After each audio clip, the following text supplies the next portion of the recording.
मेरा ख्याल है कि हर मसले के लिए एक टाइमलाइन ज़रूर होनी चाहिए कि उससे बियॉन्ड दैट वो चीज़ें फिर ज़्यादा क्योटिक हो जाती हैं, संभालनी मुश्किल हो जाती हैं। जनरल साहब, जंजुआ साहब का तबसरा आपने सुन लिया, आपका तजिया क्या है? जी बिल्कुल, आप सही कह रहे हैं, टाइमलाइन होनी तो चाहिए, लेकिन ज़ाहिर है जंगों में कोई टाइमलाइन होती नहीं है। मैंने बिल्कुल जनरल साहब ने बहुत अच्छा अहाता किया, लेकिन एक दो पॉइंट्स पे मैं थोड़ा सा मेरा मुख्तलिफ जाविया है। एक तो ये कि मैं समझता हूँ कि मुश्किल सिर्फ अमेरिका के लिए नहीं है, ईरान के लिए भी है, दोनों के लिए है।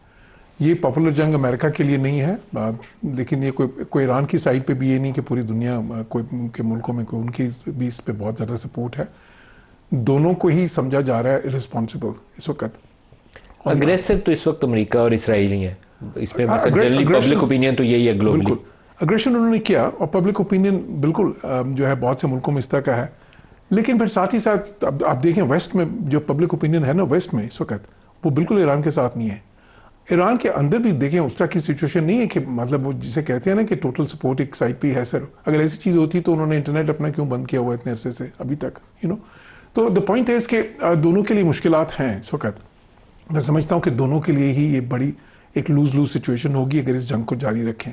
ठीक है, इसमें कोई शक नहीं कि प्रेसिडेंट ट्रंप फ्रस्ट्रेटेड इस वक्त हैं, प्रेसिडेंट ट्रंप मुश्किल में है, पॉलिटिकल इस वक्त एक बड़ी चैलेंजिंग सिचुएशन है उनके लिए, होम ऑडियंस के सामने भी और दुनिया में भी जाहिर है कि एक जो वो जो समझ रहे थे। एक बड़ी इंटरेस्टिंग प्रेसिडेंट ट्रंप ने बात की थी जब ये इस टर्म में आया ना, ही सेड कि जी इन द फर्स्ट टर्म मेरे दो ऑब्जेक्टिव्स थे, to run the country and to survive, in the second term I will run the world.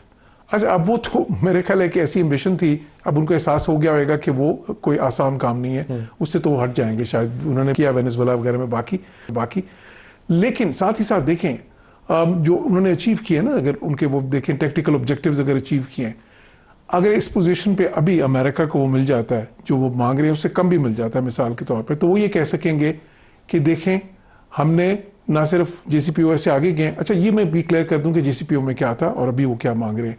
देखिए JCPOA में था 3.67% एनरिचमेंट सिविल यूजेस के लिए, सिविल न्यूक्लियर के लिए, और साथ ही साथ जो मेडिकल आइसोटोप्स होते हैं उसमें बहुत ज़्यादा 20% तक। एग्जैक्टली, तो एक कैवियाट उसका भी था।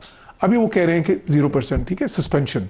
दूसरा उस JCPOA में भी ये था कि जो आपका न्यूक्लियर फिजाइल जो है, जो फिजाइल मटीरियल है या एनरिच मटीरियल है, वो आपने हवाले करना है किसी थर्ड कंट्री, जो उन्होंने किया था रशिया के साथ अरेंजमेंट। एग्जैक्टली, अभी भी वो यही है।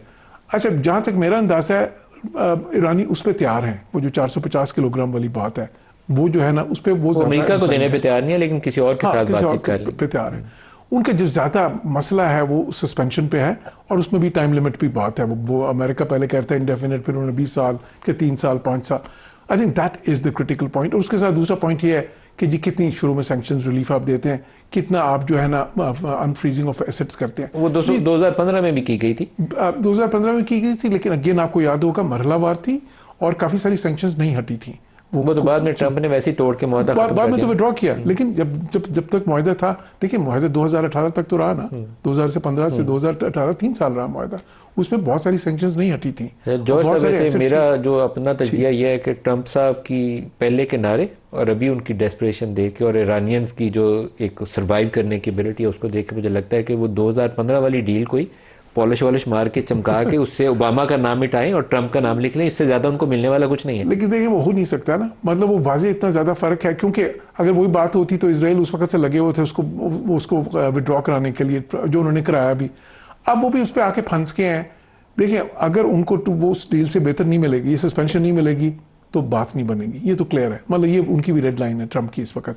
बाकी सारे पॉइंट्स जो है ना, ये प्रॉक्सीज और जो है ना इधर से वो ईरान भी रेपरेशंस की बात कर रहा था, और दूसरी जो है ना कि ड्रॉ डाउन आप करें इधर से, वो सारी बातें ऐसी थी जो नेगोशिएशंस के लिए थी। अब देखें जब पहला मुज़ाकरात का राउंड हुआ उसके बाद हमने देखा कि क्या हो रहा था। दोनों साइड जो है ना, एक अमेरिका की साइड से कोर्सिव डिप्लोमेसी बेसिकली क्या कोशिश कर रहे थे कि अपनी बार्गेनिंग पोजीशन इन्हांस करें, और ईरान की जो है जो कि उनका वो जो बड़ा लेवरेज था उसको वो न्यूट्रलाइज करना चाह रहे थे। अच्छा, मेरा ख्याल है कि किसी हद तक वो न्यूट्रलाइज हुआ भी, लेकिन मसला क्या है कि ईरान ने उसको जब न्यूट्रलाइज उनका वो वाला हुआ कि जी आपने अब नए हॉर्मज़ की जो उनकी ब्लॉकिंग एबिलिटी थी, आपने ब्लॉकेड पूरा उनके ऊपर ब्लॉकेड लगा के उसको न्यूट्रलाइज कर दिया किसी हद तक।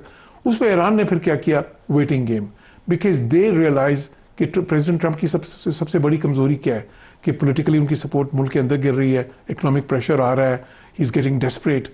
तो अगर हम वो वेटिंग गेम थोड़ी सी रखें अभी, तो इन पे प्रेशर ज़्यादा आएगा, इल स्टार्ट गेटिंग डेस्परेट, और वो जो इन्होंने अभी ये ब्लॉकेट करके किया है तो उससे फिर ये पीछे हटेंगे। और इसीलिए देखें वो इंसिस्ट बहुत ही ज़्यादा ये कर रहे हैं कि आप ब्लॉकेट हटाएं, because that is symbolic gesture as well.